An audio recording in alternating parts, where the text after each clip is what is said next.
I'm marrying your best friend. I haven't filed my marriage with you, and there's no division of property. Guess what? I got myself a high-earning banker husband. In front of me, my husband and my best friend were laughing triumphantly.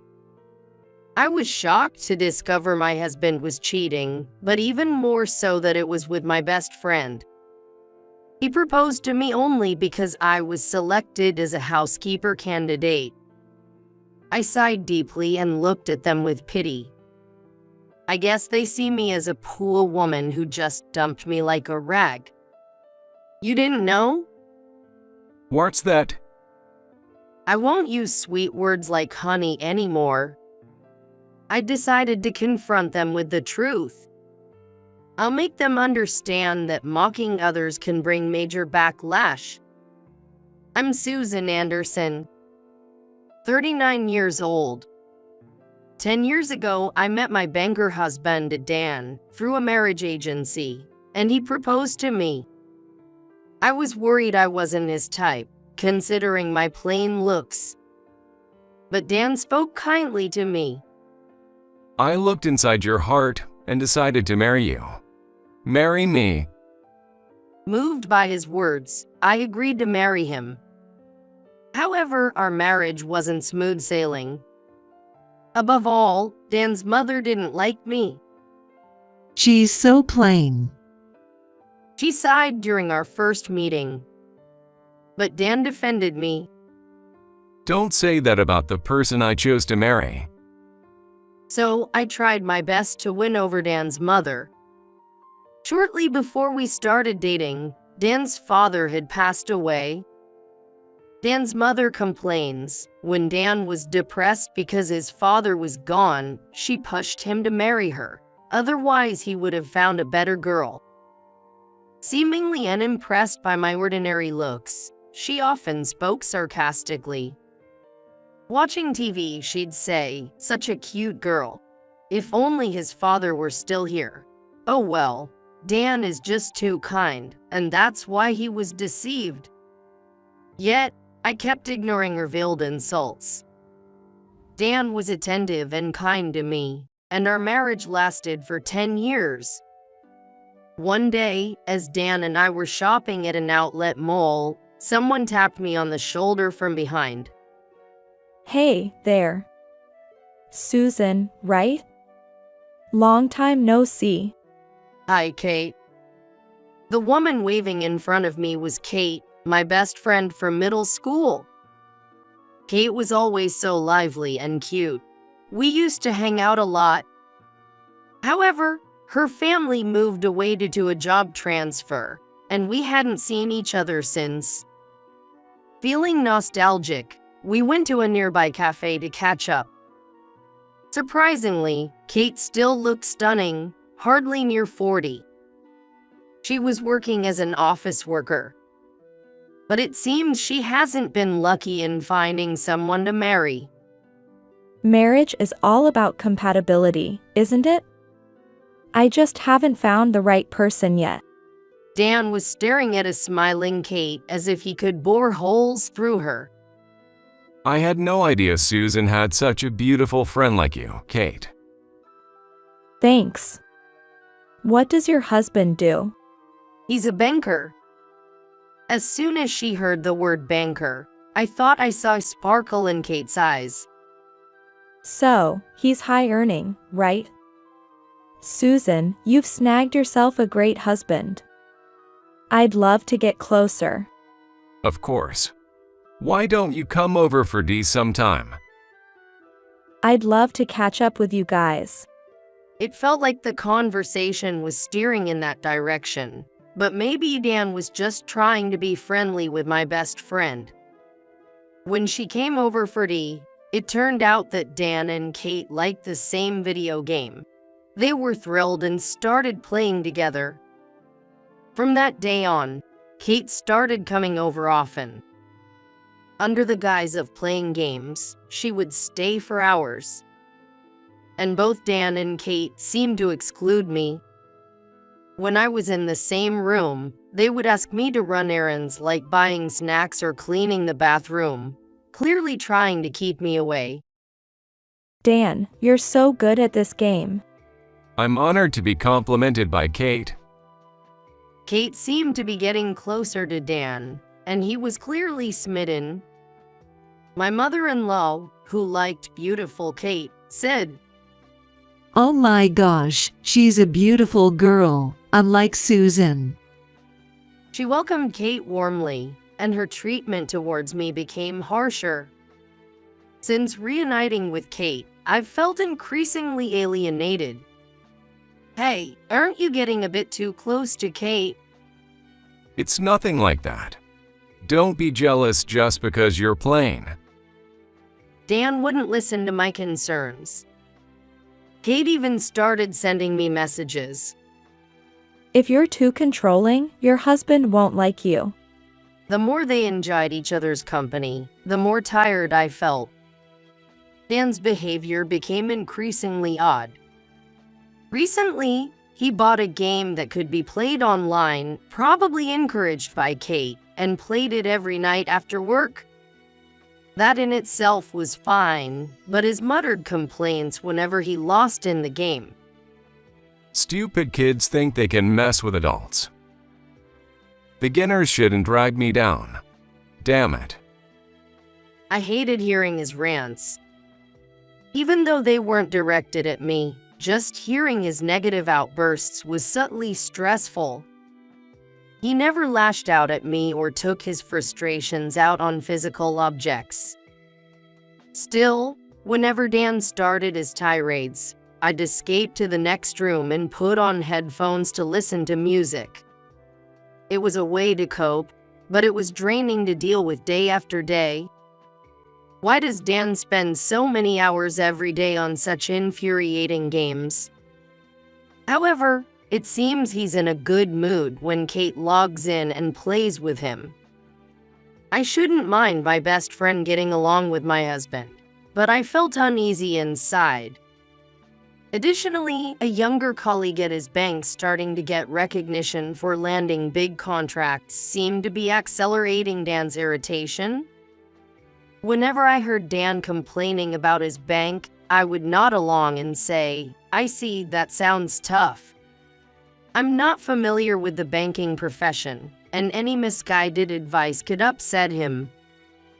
Don't talk like you know it all. But he wouldn't do the same for me. When I consulted him about a mistake I made, Everyone is so useless. he snorted disdainfully as if looking down on me. It seemed he had no intention of offering me comforting words. Feeling this, I focused on Dan and remained silent for a while. He looked uncomfortable and went to the bedroom. From then on, our relationship gradually worsened. He even began to criticize the meals I made for him. Chowder and boiled vegetables again. I don't want to eat this country-style food. Don't say that. You're already not getting enough vegetables as it is. I don't want to eat old lady food. I'm going out to eat. As the distance between us grew, so did Dan's frequency of contacting Kate. He seemed to be going out for tea with Kate often, and I found it unpleasant. Hey, are you going to see Kate again? You're married, you should think a little. What's that supposed to mean? Are you imagining our suspicious relationship? Trying to stop him only made his mood worse. It's just game advice between friends, it's fine. Kate said that, trying to reassure me, but my anxiety only grew inside. Dan remained arrogantly dismissive of my concerns. Somehow, he started speaking ill of others loud enough for people to hear. Once, we went to a diner for a limited-time steak special, and there was a father with 2 kids sitting next to us. The kids were genuinely adorable and friendly, greeting us with smiles, creating a warm atmosphere in the diner. While I was ordering, Dan seemed to be listening to the family next us and started mocking them to me. Looks like he's a single father. Probably can't expect him to earn much. Hey, what are you suddenly talking about? Maybe his wife ran off. He still wears a ring, probably still hung up on her. A meanness was evident on Dan's face. Was he always like this? You shouldn't say things like that so thoughtlessly. Everyone has their circumstances. It seemed that my quiet admonition angered him. Next, Dan turned to speak to the children. Is your mom not around? That's sad. The father smiled wryly in response. She passed away last year due to illness. Sorry to bring up such a gloomy topic. I thought she'd left him. It's boring. I'm getting out of here before his bad luck rubs off. Normally, you'd apologize for leading the conversation in such a direction. I felt so embarrassed my face could have caught fire. How could he say such things? The wait staff had overheard the exchange, and I couldn't bear to stay any longer. After apologizing to the family, we left the restaurant as Dan wished. Fortunately, we had just ordered, so the food hadn't been made yet, and we could cancel it. When we got home, I confronted Dan. Why would you say something like that? Didn't you think that was rude? But it's the truth. Are you on the side of such a poor father? Or are you having an affair with him? I was shocked by Dan's outrageous accusation. He had never been like this before. I was beginning to lose any vision of a future living with Dan. And as if things couldn't get worse, my mother-in-law, Nancy, slipped on a riverbank during her walk and broke her leg.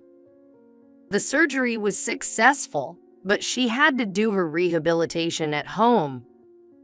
I was supposed to take care of my mother-in-law, but she behaved inappropriately toward me, her caregiver. Hurry up with the meal. You're such a slow, Susan. Nancy, walking to the living room can also be part of your rehab.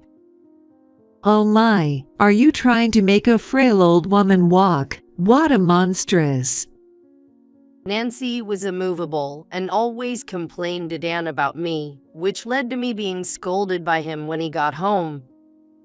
Hey, Mom can't move right now. Aren't you being heartless? But the doctor said she needs to move or her legs will stiffen up. I don't want excuses. Just remember, if anything happens to Mom, I won't forgive you. Dan, who should be the one helping, did nothing. Honestly, taking care of his mother alone was a huge burden for me. Dan started staying away from home more, using work as an excuse, saying my exhausted appearance was depressing. Even when I talked to Kate about it, You really need to take good care of Dan's mom. That's his wife's duty, right? she said that, taking Dan's side. My mental stress kept building up. After 6 months, I had lost 44 pounds due to the stress of caring for my mother-in-law. Thanks to my care, my mother-in-law was able to walk a little around the neighborhood.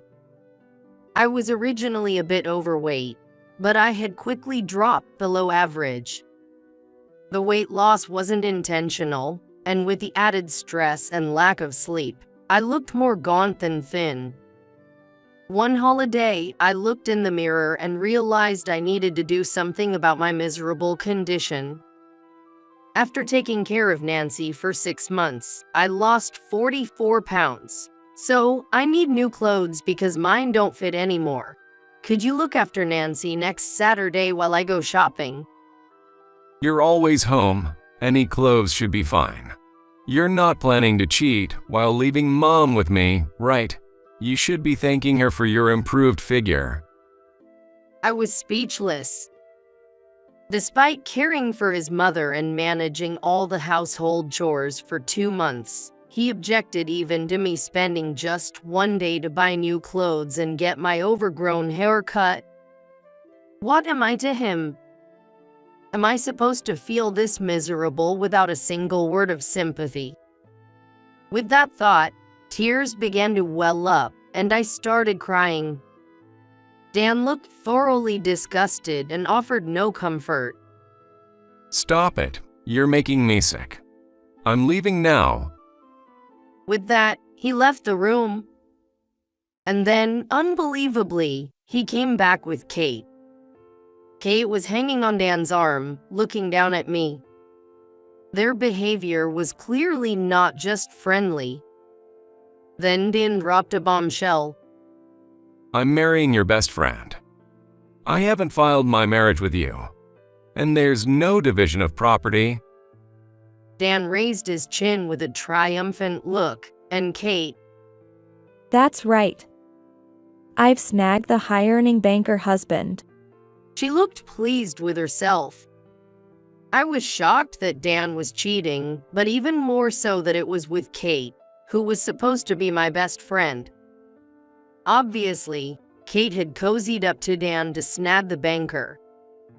Kate kept showering Dan with flattering words to win his favor. Dan, you're so good at games. It's even cooler when you totally beat those selfish kids. With your background, nobody can talk down to you. Encouraged by her flattery, Dan became even more arrogant. And while Dan was away, Kate would cook his favorite dishes, winning him over completely. I had been puzzled by Dan's recent change, but now it all made sense. What do you mean we haven't filed for marriage? Well, honestly, I only lived with you to have someone take care of the house and my mom. If a good woman shows up, I can switch right away. I have no marriage history and no division of property in divorce. Dan seemed amused by his own cunning. I actually wanted to kick you out as soon as I met Kate, but then Mom's accident happened, and I let you stay. But since you've defied me this much, maybe it's time for you to leave. You haven't registered your marriage, so we're a first marriage couple, and we don't have to waste money on you, like property division. Dan's really smart. It turns out Dan never filed our marriage certificate after our wedding ceremony. I'll handle the marriage registration. I was foolish to believe his word. After an argument with me, Dan filed a marriage registration with Kate. Naturally, since he hadn't registered our marriage, they easily became husband and wife. Kate decided to quit her job because of her marriage to Dan. Dan, flaunting it, took out the marriage certificate he had filled out 10 years ago and tore it up in front of me. Kate, why did you betray me? We were best friends, right? Oh, honestly, you were just a foil. Someone like Dan, with his high income, is too good for someone like you. It's hard to find good men through dating services. It seems I deserved someone better after all.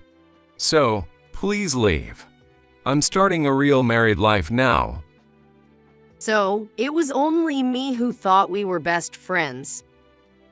A quiet laugh rose from the back of my throat. Finally figured out the reality, right? So, what are you going to do? You hardly have any money. Are you going to become homeless or live in a hostel? Oh, how pitiful. Well, it was an inappropriate marriage for you anyway. I sighed deeply and looked at them with pity. You didn't know? What's that? I won't use such endearing terms as honey anymore. I decided to tell the two ecstatic people my truth.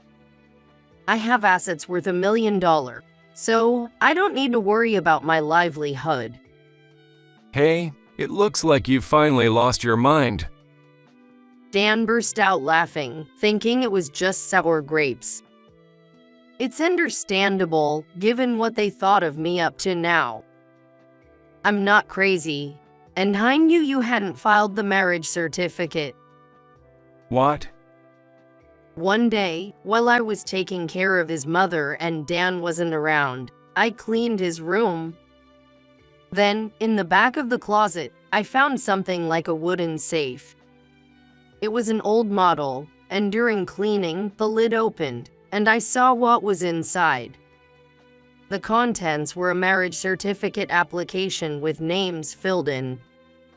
Why would something like this be here? Hadn't it been submitted? It couldn't just be forgotten if it was secured like this. My mind was in turmoil. I couldn't confront Dan easily, and I didn't want to arouse suspicion, so I put the marriage certificate back where I found it. While I was figuring out Dan's intentions, I overheard him on a speakerphone call with his mother. So, how are things going with her? Yeah, I'll be getting rid of that wife soon. Yay, you're smart. And to think she didn't realize the marriage wasn't filed. It's a good thing too, since our valuable assets won't go to such a wife. I couldn't believe it. I had married Dan because I loved him, but he never intended to actually marry me. Using taking care of mom as an excuse. Her hair's a mess, full of age spots, glasses, and no makeup. Honestly, her appearance has gotten even worse. She is not fit to be my wife. Hearing those words from Dan chilled me to the bone. The voice coming from the speaker was too cold. This explained the mystery of the marriage certification found in the safe. I realized I was going to be discarded after being broken. With that thought, I bought a used computer and started improving my skills to become independent. While caring for his mother, I spent most of my time at home working on the computer. I bought programming books at the bookstore, read them thoroughly, and put them into practice. Soon, my desk was surrounded by books on programming languages. It seems I had a good affinity with computer programming languages like Java and C++, as I had progressed to developing apps.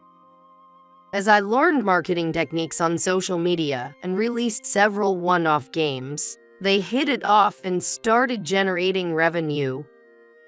When I timely posted video tutorials on these games, ad revenue started rolling in too. Thanks to this, I began receiving programming contracts from companies. As my income exceeded the limits of a sole proprietorship, I formed a company under my name and managed the finances through it. App development doesn't stop at launch. They need maintenance and frequent updates, and handling these meticulously has been well received. Even while being heavily tasked by my mother-in-law, I had a goal and managed to persevere.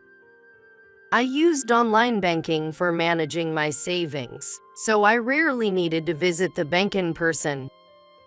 I had requested the bank employees not to disclose my earnings to Dan, so he had no idea about the money I was making.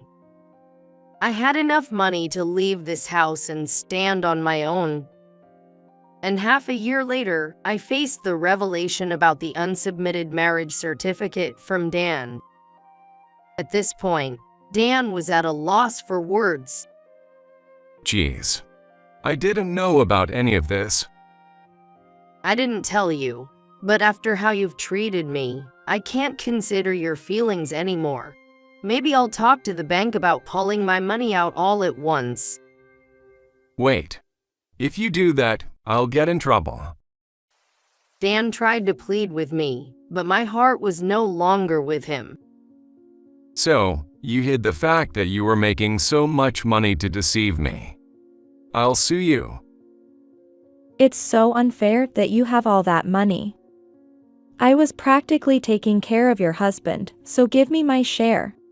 Both seem to have lost all common sense with their audacious attitudes. Your jokes are too much. Also, Dan, you and I were strangers to begin with. Even if we were in a common law marriage, your actions are all written down in my diary, and I've recorded this conversation on my phone. You can't touch my assets. With that, I picked up my bags I had prepared in advance and left the house, ignoring their clamor behind me. Afterward, I received numerous phone calls from Dan, a mixture of cajoling and pleading. Hey, you were trying to prove yourself to me, right? With that money, we could manage it more effectively together, right? My best friend looked down on me. Hey, since you're so plain, you tried hard. But give me $1 million as our wedding gift. I want this new designer bag. And from my mother-in-law, constantly pressing me. What do you mean you've been earning money? I didn't know a thing. Pay me $100,000 as compensation for your lies. Listening to them was utterly exhausting. Please do the household chores yourself from now on. I won't assist you. According to you, I'm a woman who exploits men's weaknesses, so it's better if we cut ties, right? What are you saying? Such a disrespectful, Susan. I'm no longer your daughter-in-law, and I'm stopping my contributions to the household expenses. You'll just have to manage somehow. Good luck. During the time I cared for his mother, there were many expenses, but Dan hardly contributed. Life's standard would likely drop significantly without me. I wonder if his mother could endure that. Moreover, her recovery was not yet complete. Dan never even came to the hospital, so he probably doesn't know that his mother's muscle strength has declined considerably, and if she doesn't move enough, she could become bedridden. I encouraged her and persuaded her to walk as much as possible, but knowing her tendency to be lazy, Dan probably wouldn't bother, and Kate definitely won't help. Nancy needs to walk as much as possible. If she can't walk anymore, don't blame me. Is that a threat? Thanks to you, Mom is good. Appreciate it. I was mocked like this during the divorce. Dan probably thought it was just my sour grapes. I've given my warning. Now it's none of my business. Later, Dan tried his hand at investing but apparently failed. I found out because he told me he needed $7,000 by 3 p.m. today for a margin call, or things would get really bad, and he asked me for a loan. After I firmly refused, he kept sending messages and calling. Please, you have money, right? Help me out. That's what happens when you invest without proper knowledge. My money isn't there to cover your blunders. If you can make $1 million, I can too. There's no way I can turn. It's astonishing how low he regarded me. I don't want to be mentally exhausted from any more involvement with Dan. I was determined to firmly reject Dan's demands as impossible. At least lend me some money. I'll do it right this time. No, there's no guarantee I'll get it back, and I don't want any more to do with you. Don't be ridiculous. Acting all high and mighty just because you're Susan. Frustrated by his yelling and emotional manipulation, I hung up in disbelief. I started recording partway through and consulted the police. It's not uncommon for ex-spouses to be financially desperate and persistently involved. We'll step up patrols just in case. He assured me of this, so I felt relieved for the time being. In terms of investments, not meeting a margin call leads to a forced liquidation. If the liquidation results in a deficit, it turns into debt. Sometimes, if the market continues to fall, it might be better to allow forced liquidation rather than meet the margin call. which would increase the debt if things worsen. If there's a chance the market will recover, it's better to meet the margin call, but Dan probably wouldn't understand that balance. If a forced liquidation isn't enough, it could turn into debt, though it might not. However, judging by his panic, I suspect he used money meant for essentials like living expenses. I also trade stocks with my savings, so I have some knowledge. Stock trading won't cause huge losses if you don't make strange purchases or sales. But attempting to make a quick fortune can turn into a gamble. Dan isn't the type to think long-term or see ahead. If I were still with him, I would have opposed and stopped him, but it's no longer my concern. A week later, considering cost reductions, I was thinking about buying a new car. However, when I logged into my online banking, it seemed like the balance was suspiciously low. Realizing something was clearly wrong, I headed to the bank. When I asked them to check my account at the counter, the staff rushed to the back. And soon, the branch manager appeared, looking flustered. Susan, I'm terribly sorry, but upon verification, The branch manager said, wiping sweat from his forehead, it appears that Dan has made unauthorized access to your online banking and transferred funds from your account to his own. Dan, having access to the account information, probably did this to cover his investment losses. He should know such actions would not go unpunished as a bank employee. The branch manager called Dan, who showed up with a sullen attitude. Come on, that money is mine as your husband, right? The fact that you've been hiding it is what's really wrong. So I confiscated it. Any complaints? You and I were never legally married. Don't start with convenient claims now. We're complete strangers. This is a crime of embezzlement of a customer's money. What are you saying?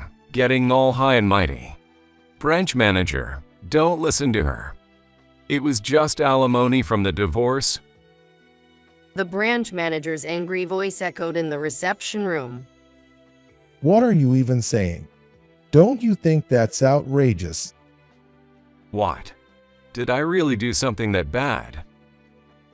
After Dan's egregious remarks towards me, a customer, the branch manager scolded him. Naturally, it couldn't be hidden any longer, and they had to call the police. That's when Dan finally began to panic. The police. Why? I've been working hard for this bank. You can't just do something like this and expect to get away with it. The shouting continued in the reception room, and ultimately Dan was taken away by the police. Since Dan's assets couldn't cover the full amount, the bank agreed to cover part of the repayment. The incident was significant enough to be reported in the local newspaper, resulting in Dan losing his job. He had been respected in the neighborhood for his position as a banker, but now he was unable to stay at his home. With no money left, he moved to a cheap apartment while looking for a job.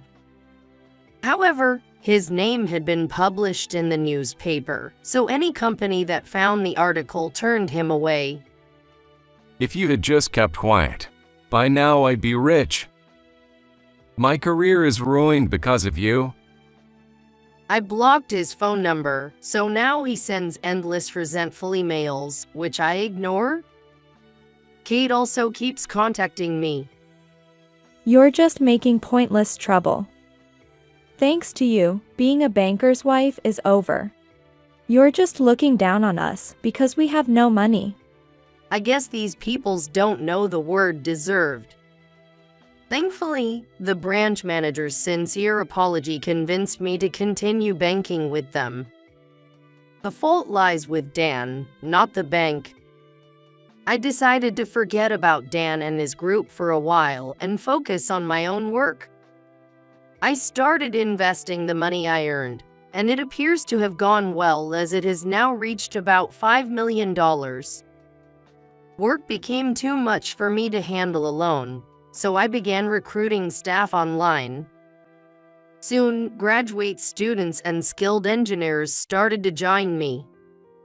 Among them was a single father I recognized. The same man Dan had once ridiculed at the diner. He had started engineering from home so he could take care of his children. I'm still no substitute for their mother, but I don't want my children to feel deprived. I apologized for Dan's past rudeness. He forgave me, saying that those words had spurred him on even more, but at the time, I was so embarrassed I could have died of shame. While busy managing my company, I unexpectedly ran into Dan as I was returning from a client meeting. He had changed so much that I didn't recognize him at first. He fell to his knees in the middle of the street when he saw me. Susan? Is that you, Susan? Please, I need to talk. Stop it, not here. Given the public setting, I agreed to listen to him inside a cafe near a police station. As it turned out, he was after money and a possible reconciliation. It seems Dan is having trouble even at his newly secured job. He couldn't escape his addiction to online gaming, which had led to his abusive language seeping into the real world. Despite my warnings, it had become a bad habit he couldn't break. Additionally, his daily meals were a disaster. Kate, obsessed with natural and authentic foods, turned out to be a devout follower of olive oil. She could only make greasy dishes with olive oil and cheese. Until now, what she had prepared were merely attractively arranged store-bought deli items. As a result, Dan had become obese and was covered in pimples.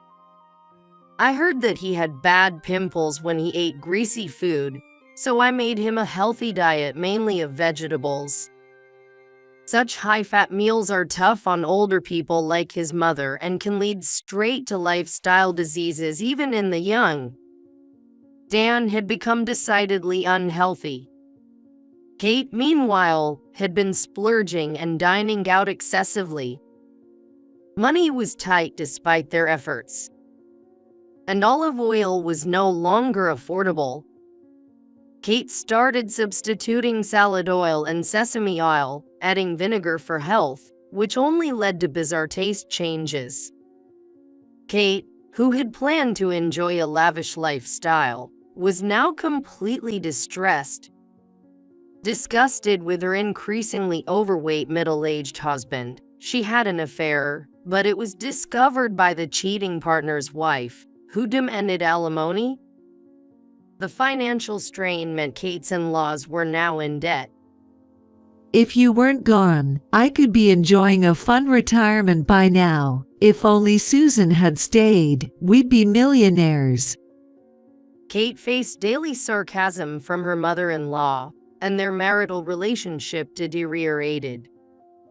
Kate's former beauty was nowhere to be seen.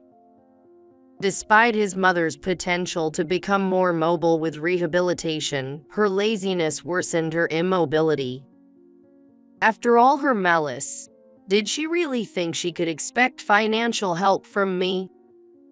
I can cook, and just looking at Kate's food makes my stomach shrink. My mom can't move. I have no money, and it feels like I'm being torn apart. Help me? I do feel pity, but I can't forget being called a tasteless old lady when it came to my cooking. By the way, Kate's soup has a film of over 3 millimeters of oil on top of the soup, so the oil content seems pretty bad. No, I am neither a caregiver, a housekeeper, nor an ADM. Then hire me at your company and make me an executive. How shameless are you? I rejected Dan's pleading. Who would want to return to such a hell? Dan looked desperate. Sure, I cheated, but it was just once. And if you round it down, that makes 0. So, I haven't cheated at all. Let's be husband and wife again. I'll dump her. But obviously, someone who fakes submitting a marriage certificate speaks differently. I ignored Dan and left the cafe. Then, Dan started trembling and having convulsions. If I still cared about him, I might have panicked and called for an ambulance. But looking at him more coldly, I saw him saying it's painful, while sneakily glancing over at me. I was so appalled I couldn't say anything. When I walked outside, he hurried after me but retreated when I entered a police station. I had recorded our conversation just in case and sent it to Kate. He said let's be husband and wife again, but we were never married to begin with, and now your husband is contacting me. What? That bastard. He's betraying me. Despite her own infidelity, Kate was absurd in her own right. It seems the relationship between Kate and Dan, newlyweds, had quickly soured. I hired new security staff and deleted Dan and Kate's contact information. Now, thanks to stocks and investments, my company is operating smoothly without financial difficulty. The single father at my company seems to be managing well with his salary, covering his children's tuition and living expenses. Although I'm busy with work, I'm living a much more fulfilled life than when I was with Dan. Susan, I need you to look at this program. Okay, I'm coming. I put away the programming reference book that was worn out from overuse and headed to my employee's desk.